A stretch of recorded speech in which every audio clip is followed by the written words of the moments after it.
Oke, assalamualaikum warahmatullahi wabarakatuh. Kali ini saya akan menjelaskan tentang aplikasi SISBA, Sistem Informasi Stok Barang. Oke, sebelumnya jangan lupa untuk like, komen, dan subscribe terlebih dahulu. Langsung saja kita akan jalankan tentang proses dari SISBA, Sistem Informasi Stok Barang. Dari tampilan login ini, SISBA memiliki 3 level dalam login. Yang pertama yaitu level sebagai kepala, yang kedua admin stok, dan yang ketiga adalah sales. Kita ambil contoh. Yang pertama kita adalah login sebagai kepala.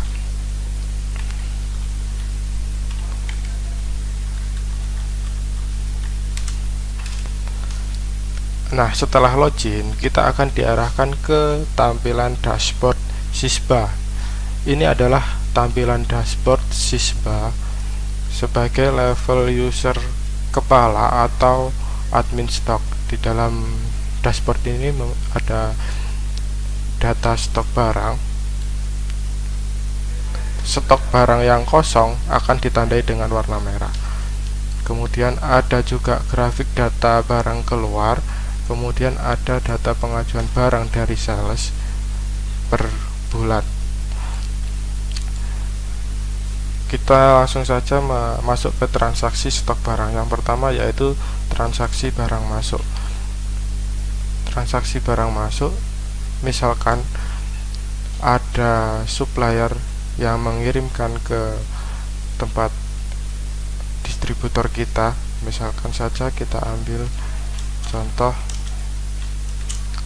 Mohon maaf, di sini data suppliernya belum ada, jadi kita harus mengisi data supplier, data customer, dan data kendaraan terlebih dahulu.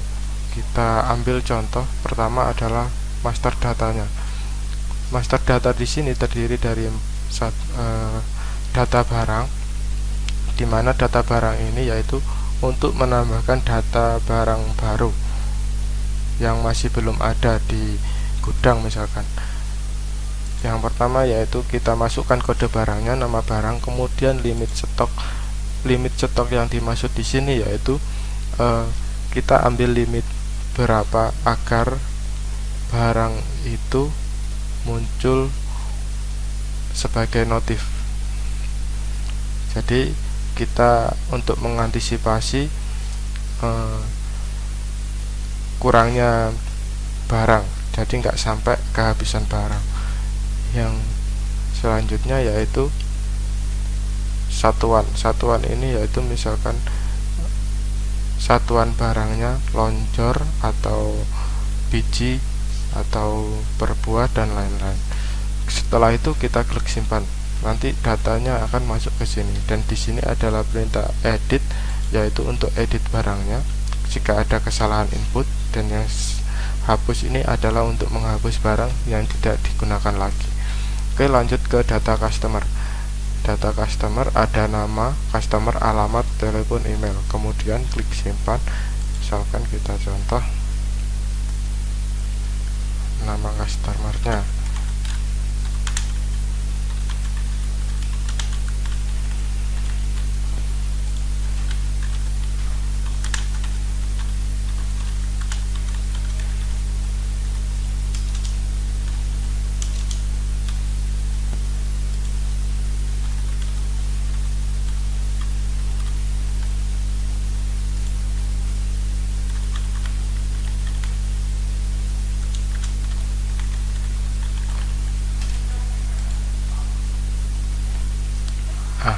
Ketika sudah kita klik simpan, maka di sini akan tampil data customer. Untuk perintah edit dan hapus sama seperti yang data barang. Jika ada kesalahan dalam input, kan kita ganti di edit. Jika customer ini sudah tidak digunakan, kita klik hapus. Yang kemudian adalah data suppliernya. Misalkan data suppliernya kita masukkan, ini supplier yang mengirim barang ke tempat kita. Kita ambil aja contohnya.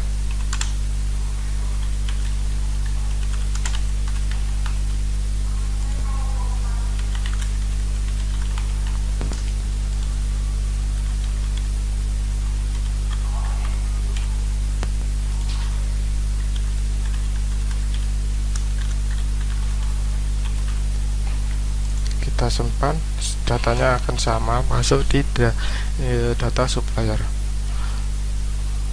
Selanjutnya kita masukkan data kendaraan.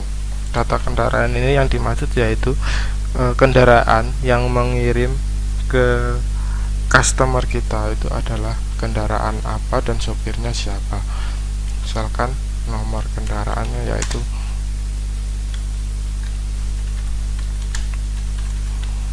nama sopirnya, misalkan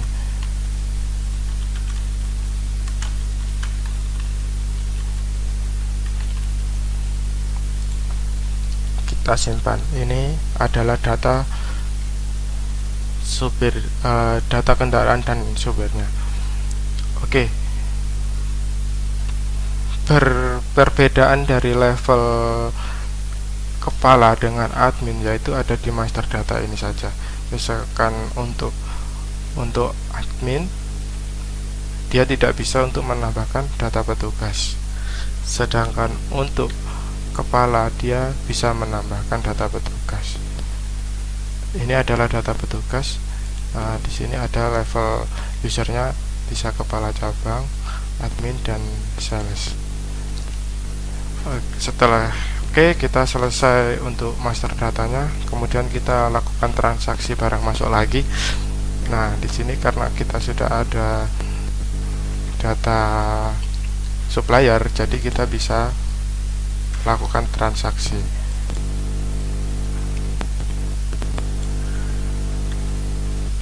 Nah, ini misalkan kita masukkan datanya yaitu Fitting Jaya.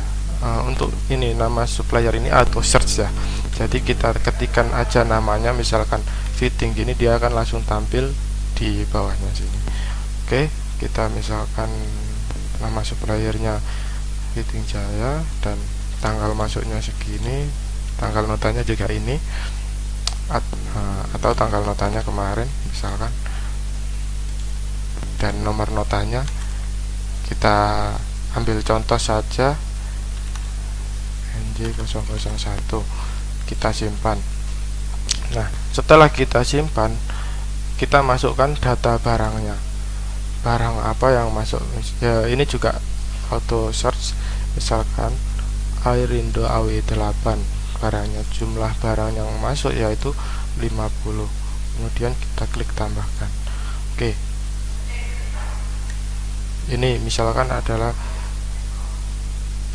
barangnya yaitu pipa putih Airindo AW8, jumlahnya 50. Kemudian ada barangnya lagi, misalkan pipa abu Agon, jumlahnya 40, kita tambahkan. Tergantung dari banyaknya barang yang datang per nota ini atau per supplier ini. Kalau sudah selesai, kita klik selesai di sini. Oke, ini transaksi barang masuk sudah selesai. Misalkan ada supplier lain di hari yang sama ada barang masuk, kita masukkan dulu nama suppliernya seperti tadi, kemudian tanggal dan nomor notanya sama, klik simpan, kemudian masukkan barangnya lagi. Kemudian kita misalkan transaksi barang keluar. Nah, ini untuk transaksi barang keluar, prosesnya hampir sama dengan barang masuk. Yang pertama kita masukkan nama customernya dulu, misalkan TB Suryanaga ini, tanggal keluar misalkan hari ini juga, dan pengiriman tanggal nota juga sekarang, ambil aja SC001 misalkan nomor notanya, dan kita pilih kendaraan yang mengirim barang tersebut, misalkan ini, kita simpan. Kemudian kita masukkan barangnya yang keluar apa, misalkan barangnya yang keluar pipa Airindo tadi sejumlah 2, kita tambahkan. Kalau barangnya kosong dia tidak bisa. Nah, kalau barangnya kosong dia tidak bisa. Misalkan ini juga sejumlah 5. Ini untuk hapus, yaitu jika salah input misalkan ya, kita hapus aja, nanti dimasukkan lagi. Oke, selesai. Oke, ini untuk barang keluar sudah selesai. Transaksi selanjutnya misalkan yaitu retur barang. Retur barang di sini ada retur toko, retur pabrik, sama barang rusak di gudang. Retur toko misalkan yang pertama yaitu kita masukkan nama customer. Retur toko ini biasanya terjadi ketika barang sudah dikirim ke toko, ke customer, tapi ada kelebihan barang misalkan, atau ada barang yang rusak misalkan. Jadi kita masukkan di sini.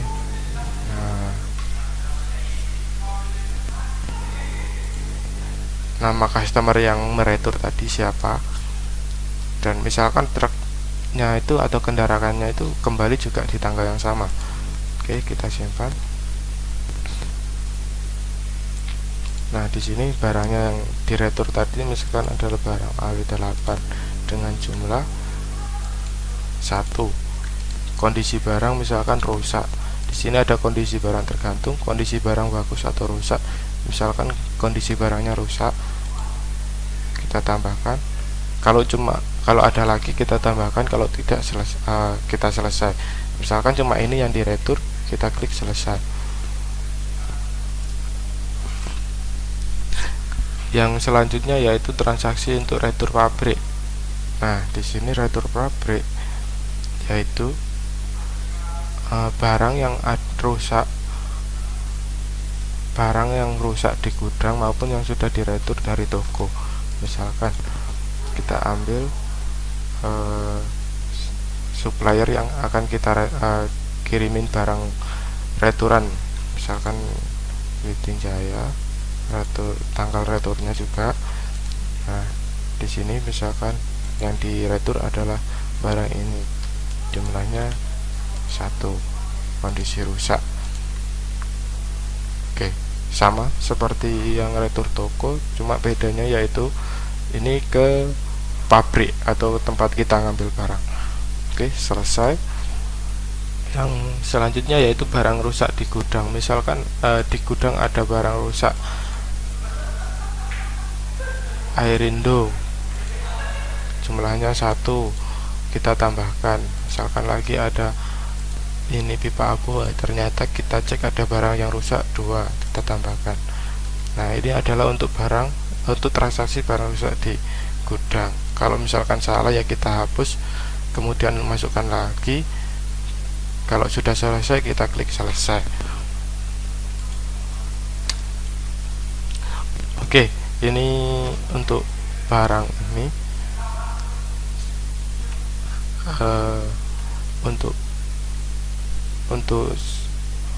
data stok data barang rusak ini yaitu menampilkan keseluruhan barang rusak yang ada di gudang.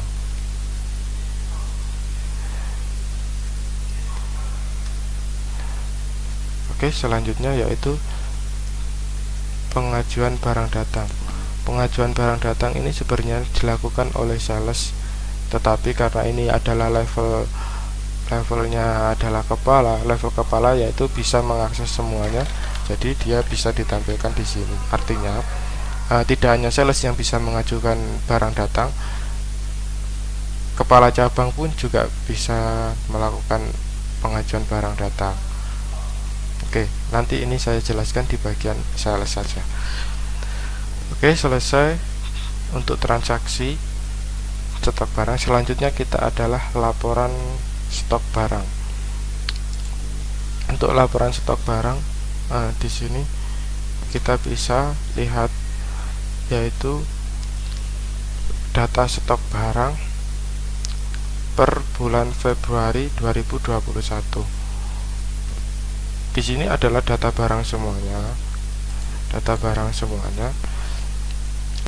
dan ini ada data terima barang yaitu barang masuk tadi berapa, kemudian penjualan barangnya berapa, kemudian retur barang bagus. Jadi kan ada di retur barang ada retur barang bagus sama rusak, kebetulan tadi saya tidak retur barang bagus dari toko, tapi kita retur barang rusak. Dan kemudian ada barang rusak di gudang berapa per barang ini, kemudian retur dari pabrik, retur ke pabrik berapa dari per barang ini juga, dan kita bisa dapatkan stok barang bagusnya ini dan stok barang rusaknya sekian.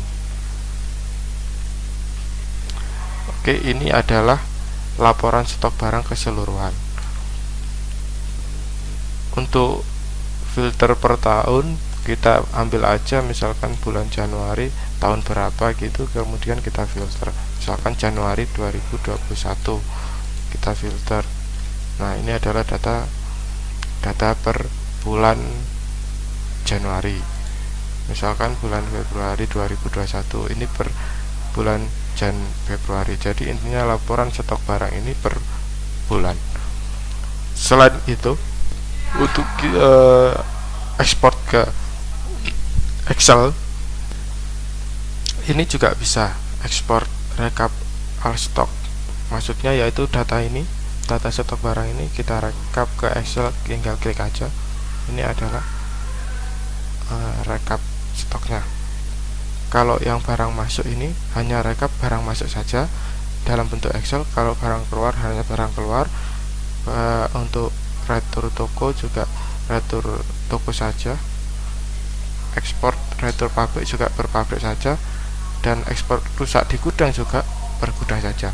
Dan ini juga per bulan. Jadi misalkan kita ambilkan bulan Januari, rekap Excel per bulan Januari, harus filter ini dulu, kemudian kita filter, baru kita klik ekspor. Itu untuk laporan stok barang. Nah, selanjutnya ini yaitu laporan barang masuk. Laporan barang masuk ini yaitu hanya barang masuk saja. Misalkan kita filter barang masuk antara bulan tanggal 1 Februari sampai tanggal 6. Oke, kita filter. Oh, ternyata hanya ini datanya. Dan kita bisa lihat barangnya itu di detail ini. Ini adalah barang masuk, suppliernya siapa dengan nomor total berapa, jumlah item barangnya berapa, di sini 2. Kalau ingin lihat detailnya barang, kita lihat di sini detail. Nah, ini adalah detail barangnya. Kalau ingin kembali, kita klik ini, silakan close, kembali. Ini untuk edit jika ada kesalahan, dan ini untuk hapus jika barang itu tidak digunakan. Maksudnya supplier itu salah atau tidak digunakan. Oke, selanjutnya yaitu laporan barang keluar.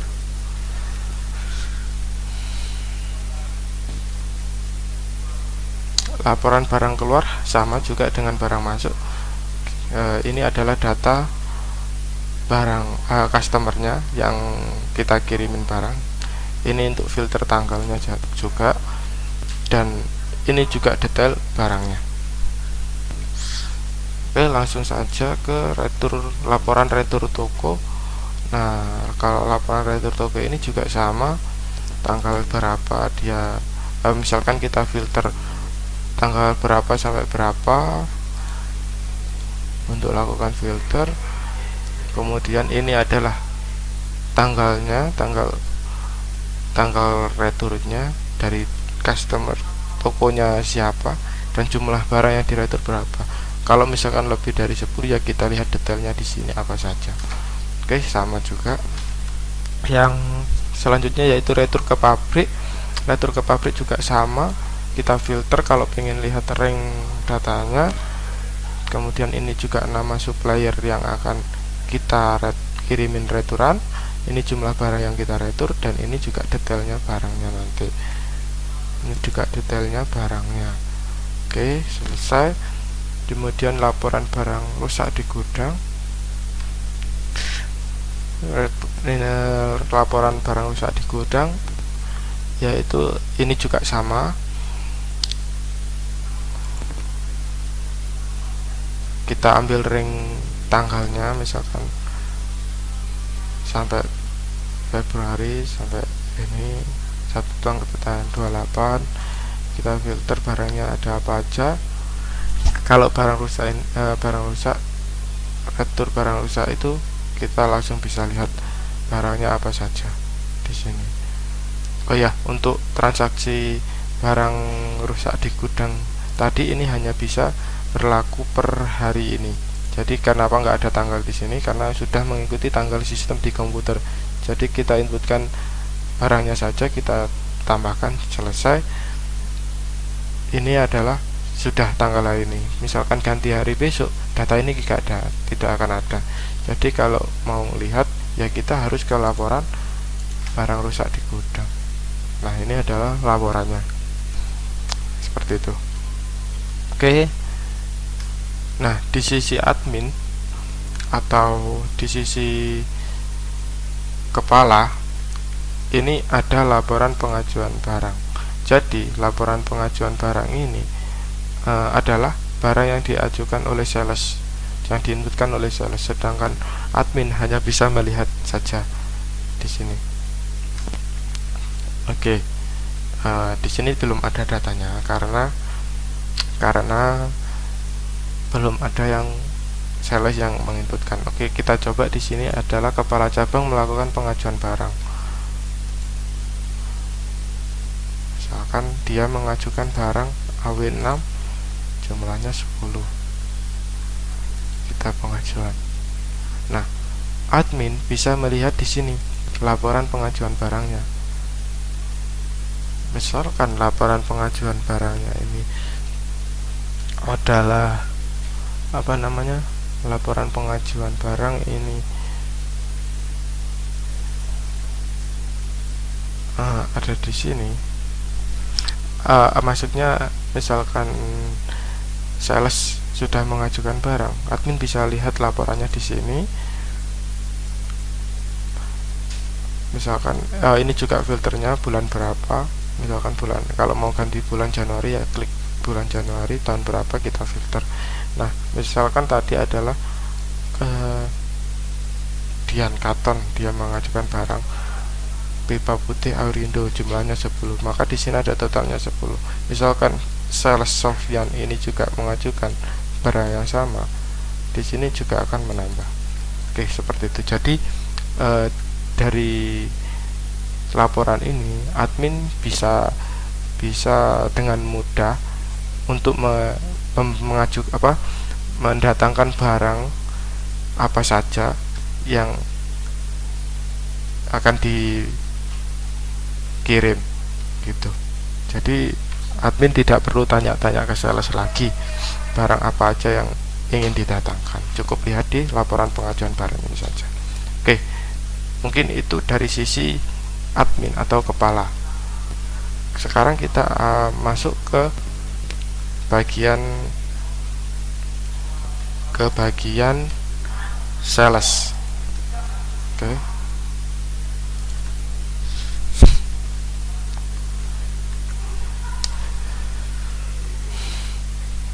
Misalkan kita contohkan yaitu sales Sofyan dengan.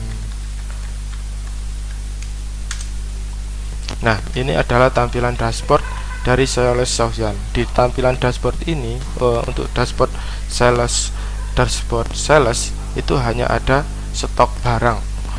Ada tampilan stok barang, yaitu untuk mempermudah sales ketika dia sekali login saja, dia bisa melihat barang apa saja yang masih ada. Misalkan ada 4 barang pipa Aurindo, sedangkan yang merah ini adalah barang yang kosong atau barang yang di bawah limit ketika kita masukkan tadi. Misalkan limitnya kan limit 10, jadi di bawah 10 dia akan merah seperti ini. Oke, selanjutnya ini adalah menu pengajuan barang datang. Sebelum yang ini sama seperti yang tadi, misalkan sales itu ingin mengajukan barang datang ini biasanya misalkan toko-toko minta barang apa saja yang ingin didatangkan. Ada yang minta barang misalkan yaitu di toko banyak yang minta pipa abu Sentralon Eco. Nah, sales ini bisa mengajukan, misalkan dia minta untuk barang datang di bulan depan, misalkan yaitu dia bisa mengajukan barang ini butuh 30, kita ajukan. Nah, terus misalkan bisa lebih dari satu, misalkan dia mengajukan barang ID 50, kita ajukan. Ini tidak mempengaruhi transaksi stok barang, dia hanya membuat informasi ke admin biar mudah untuk mengajukan barang datang. Nah, seperti itu. Jadi proses di sales cuma hanya ini, pengajuan barang. Tapi pada intinya sales hanya bisa melihat laporan stok barang. Selain itu, di sini juga sales bisa melihat laporan barang masuk. Misalkan barang yang masuk hari ini, misalkan barang yang masuk untuk hari ini atau bulan ini, sales bisa melihat di sini laporan barang masuk, tapi dia tidak bisa melihat detailnya apa saja. Misalkan tanggal 1 sampai 6 ada barang masuk apa saja, kita lihat, oh dari Fitting Jaya ada barang yang masuk, kita lihat detailnya. Ternyata ada pipa putih air Hindu 50 dan pipa abu AW1. Nah, seperti ini ya. Sales hanya bisa melihat saja.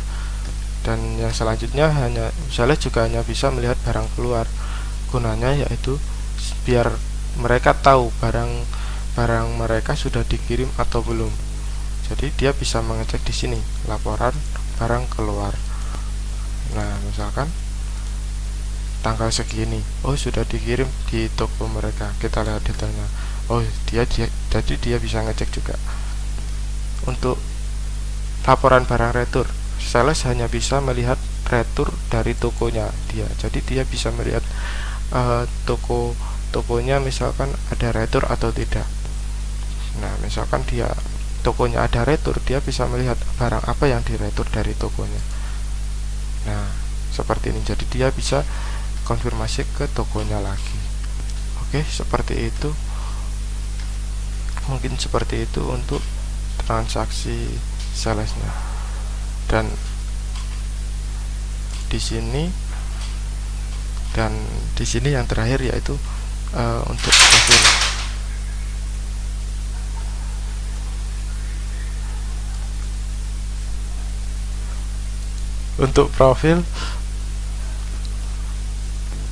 Untuk profil yaitu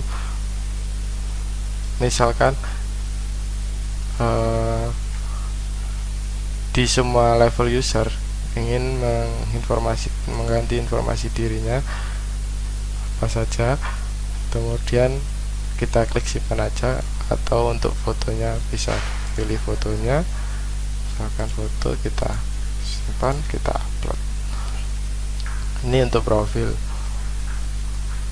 Untuk selanjutnya yaitu misalkan ganti password, ini adalah masukkan password baru dan masukkan password ulang barunya. Oke, yang terakhir adalah logout. Oke, terima kasih. Mungkin itu saja untuk proses dari sistem informasi stok barang, atau bisa disebut dengan SISBA, disingkat dengan SISBA. Terima kasih. Jangan lupa untuk like, komen, dan subscribe. Assalamualaikum warahmatullahi wabarakatuh.